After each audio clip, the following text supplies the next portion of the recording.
Nous méritons nos rencontres. Elles sont accordées à notre destinée. Cette phrase prend tout son sens quand je relis les 10 dernières années, ou comment quelques rencontres anodines ont pu changer le cours d'une vie. Je vais vous livrer un secret. Chut.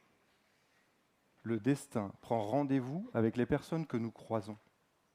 Mais attention, il est discret. Du coup, il faut y être attentif.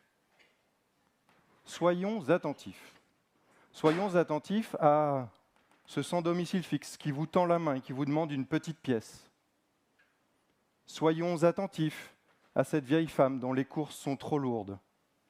Soyons attentifs à notre voisin qu'on n'a pas vu depuis 3 mois. Soyons attentifs parce que, rappelez-vous, dans les contes qui ont bercé notre enfance, la petite vieille toute rabougrie, qui finalement se transforme en fée et qui va devenir celle qui va aider le héros. Ce serait quand même con de la louper. Pour mon boulot, j'ai rencontré plusieurs PDG des boîtes du CAC 40. J'ai rencontré les 3 derniers présidents de la République, j'ai rencontré même le pape à plusieurs reprises. Ces rencontres, certes, elles étaient extraordinaires, mais ce ne sont pas celles qui ont changé le cours de ma vie. Je m'appelle Loïc Luisetto, j'ai 38 ans et je suis le directeur de l'association Lazare qui anime et développe des colocations solidaires entre des jeunes actifs et des personnes qui ont connu la galère de la rue. Bon, vous avez remarqué, je ne suis pas vraiment Mère Teresa, même si j'étais destiné à porter la robe, celle d'avocat d'affaires. Je l'ai portée pendant plusieurs années, le temps que j'ai exercé ce métier, mais les rencontres dont je suis venu vous parler ce soir en ont décidé autrement. Elles m'ont permis de connaître mes faiblesses, de connaître mes peurs, de les dépasser pour oser vivre l'aventure de ma vie. La première rencontre, c'est Henri, un garçon polyhandicapé. Celle qui allait devenir ma femme, Béa, me dit, alors qu'on était étudiants, « Tiens, on va partir en week-end avec une asso, avec des jeunes handicapés en fauteuil roulant. » Quelle drôle d'idée. J'accepte. J'accepte pas vraiment pour la bonne raison.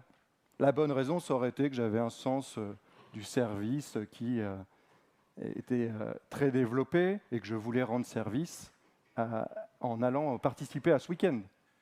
La vraie raison, c'est plutôt qu'elle me plaisait et que j'avais envie de lui plaire. Et qu'il fallait qu'elle voie que j'en sois capable. Ça avait l'air de lui tenir à cœur. Alors j'y suis allé.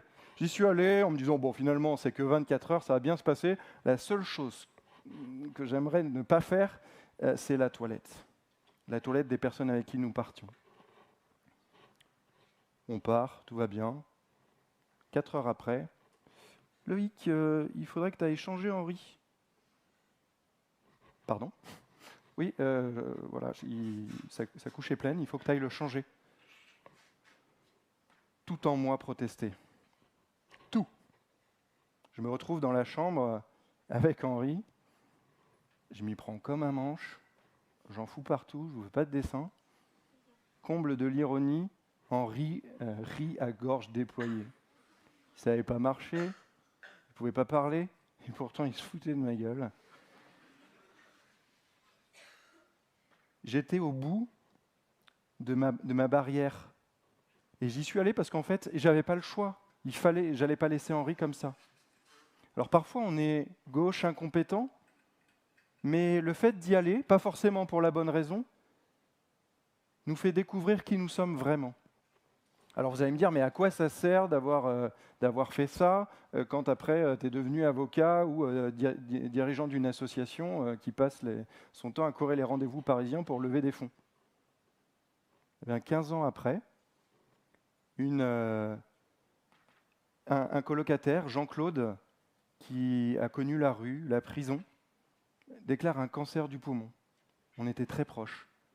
Il est hospitalisé et puis vers la fin de sa vie, il dit « En fait, j'aimerais être hospitalisé à domicile. » Alors il revient à la maison et quelques jours après cette hospitalisation à domicile, quand je rentre dans sa chambre, c'est la cata, il est dans son sang, il est dans ses excréments. Et je propose à Jean-Claude de le laver. J'appelle les pompiers et je propose à Jean-Claude de le laver. Je ne voulais pas que les pompiers le voient dans cet état. Il prend sa douche et puis quand je le rassois sur son lit, il me prend la main et il me dit « Oh, merci mon petit Loïc ». C'est le dernier moment d'amitié que j'ai vécu avec Jean-Claude. Et ce soir, j'aimerais remercier Henri, puisque au moment où je donnais la douche à Jean-Claude, m'est revenu à l'esprit le fait que mon premier mentor, pour accepter quelle était ma faiblesse, ça avait été Henri. Ma deuxième rencontre avec la fragilité, je la dois aussi à ma femme Béa. Peut-être que ça aurait été mieux que ce soit elle ce soir, surtout vu mon entrée. Béa me dit « Allez, on part vivre un projet humanitaire ». Alors moi, j'étais dans mon cabinet de droit des affaires à la Défense, une carrière toute tracée. Je dis « T'es sûr ?» Ouais, on y va. Après la peur de « je suis pas compétent », arrivait la peur du « qu'en dira-t-on » ou la peur de « ce n'est pas raisonnable ». C'est vrai, on avait un petit bébé, est-ce que j'allais retrouver du boulot après? Est-ce que c'était bien de couper ma carrière qui se lançait? Bref, je me mettais à nouveau des barrières. Et puis j'ai rencontré un avocat qui avait vécu la même chose, qui était parti en humanitaire. Et la phrase qu'il m'a dite, c'est que si, quand je reviens de cette expérience, quelqu'un ne veut pas m'embaucher justement à cause de l'expérience, alors c'est sûr que je n'aurai aucune envie de travailler avec lui. C'est le déclic. On part. Direction Salvador de Bahia. On va vivre dans une favela, un bidonville, pendant 2 ans. En arrivant, le choc. La misère matérielle qu'on n'imaginait pas. La misère sociale, les drames humains. La drogue, les règlements de compte. La police militaire, le choc. Et pourtant, au milieu de tout ça, une joie incommensurable. Un altruisme qui nous a dépassés. Les rencontres que nous avons vécues là-bas, je pourrais vous en parler pendant des heures, j'en ai sélectionné une. C'est Donna Rita. Donna Rita, je vais lui apporter un paquet de riz. Quand je lui donne ce paquet de riz, la première chose qu'elle fait, elle le partage en deux pour donner la moitié à Donna Barbara, la voisine. Mais je lui dis, mais Rita, qu'est-ce que tu fous? Garde le riz. Tu as 10 enfants, tu vis dans 20 mètres carrés dans une cabane, tu n'as pas d'eau, tu n'as pas d'électricité, je t'apporte du riz, tu es sympa, mais tu le gardes et tu le bouffes. Et là, elle me dit, non mais Loïc, quand Donna Barbara, la voisine, n'a rien, elle me donne la moitié de ce rien. Je dois partager ce riz. Alors quand quelques années plus tard, arrivera pour moi le choix de quitter ma carrière d'avocat pour devenir dirigeant associatif, eh bien remontera dans ma mémoire le souvenir de la confiance, de la générosité de Donna Barbara, de Donna Rita et de mes amis qui vivaient dans la favela. Et c'est eux, une nouvelle fois, qui m'ont permis de faire ce choix en confiance. 2 ans au Brésil, retour en France. On aurait pu avoir une vie tranquille. Mais ma femme a une autre idée. Et si nous nous installions en famille dans une maison de l'association Lazare? Qu'est-ce que c'est? Une colocation solidaire entre des jeunes actifs et des personnes de la rue. Ouais, avec nos enfants? Oui, c'est une super idée, non? Ouais, allons-y. On s'y installe, et là aussi, des rencontres transformantes. La première que je vous livre, Andy. Andy, 27 ans, il a connu beaucoup la prison, un petit peu la rue. Il n'a qu'un rêve, percer dans le rap. Andy, après quelques mois à la maison, retrouve un boulot. Quelques mois après, il retrouve un appart. Et puis, il vient me voir pour me dire qu'il va partir. Et il me dit, tu sais Loïc, plus tard j'aimerais être comme toi. Je comprends. Évidemment. Non, t'es con. Pas comme toi, comme toi. J'aimerais être père de famille. Grosse claque. En fait, dans la vie, on passe notre temps à faire des choses. mais la principale chose que les gens vont retenir de vous, ce n'est pas ce que vous faites, c'est ce que vous êtes. Et si vous devenez ce que vous devez être, alors c'est sûr, vous allez mettre le feu au monde entier et vous manquerez au monde. C'est Andy qui m'a remis à ma place. Ce que j'avais fait pour lui, il s'en foutait. Ce qui était important pour lui, qui avait été adopté très tardivement, c'était ce que je représentais. J'ai croisé Andy il n'y a pas longtemps. Andy, il a 2 enfants aujourd'hui. Vous ne pouvez pas imaginer la fierté qu'il y avait dans son regard. Une dernière histoire. Martial, à 37 ans, il a connu la rue pendant 20 ans. Après 3 semaines chez nous, il pète un plomb. Le mec pète tout dans sa piole. Je rentre dans la chambre, et là, c'est un peu la cata, quoi. Et Martial s'énerve et me dit « En fait, je suis une merde. En fait, ma vie n'a aucun sens. » Au bout de 3 heures de discussion, je trouve rien de mieux que conclure en lui disant « En fait, j'ai réfléchi, je pense que t'es pas une merde, mais que t'es plutôt une merveille. Et je pense que ta vie, en fait, elle a du prix. »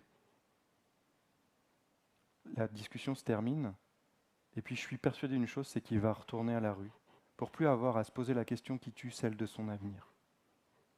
Et puis il reste. Et Martial souffre d'addiction, et suite à une mauvaise injection, il chope la gangrène.